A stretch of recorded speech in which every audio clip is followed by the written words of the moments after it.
kulanti wacan khiyaartana daawataa meel walba aad joogtaan waxaanu idin leenahay kulan wacan oo wanaagsan.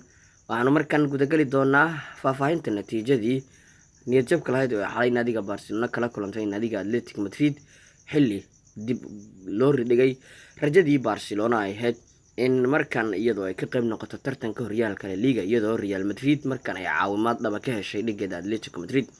Barcelona ayaa barbaro kale oo niyadjab ah waxa ay ku gashay garoonka Camp Nou kooxda Athletic Madrid ayayna ka hortageen kulankii xalay, waxaana Blaugrana mar kale lumisay 2 dhibcood oo guul weyn u ah Real Madrid, waxaana sii xumaatay xaaladda tababare kuwii kisiteen oo aan luga badan ku taagnayn.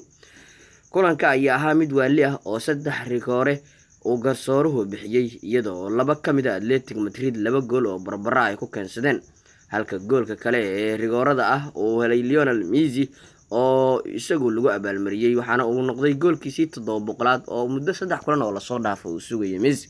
Barcelona iyo Athletic ayaa dhibcaha ku qaybsaday Camp Nou, waxaana 2 dhibcood kulan ka heshay Real Madrid oo fursad xiriir ka helaysa xaaladda xun ee Barcelona. waxaana xusid mudan in Barcelona iyadoo markaas ay dhibaatooyin kala duwan ku sii noqonayso xaaladdan xilli ay u muuqato in Real Madrid hanashada tartanka La Liga markan iyadoo dhinaceedu uu wacan karo.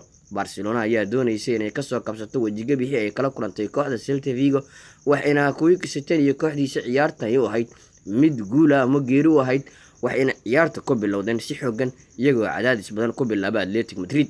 daqiiqadii 6aad Athletic Madrid ayaa fursadii ugu horeysay ciyaarta heshay kadib markii Yani Carrasco kubad uu ka soo shaqeeyay, laakiin Jimenez iyo Costa ay ku fashilmeen inay fursadda gool u dhaliyaan ama ay gool u bedelaan.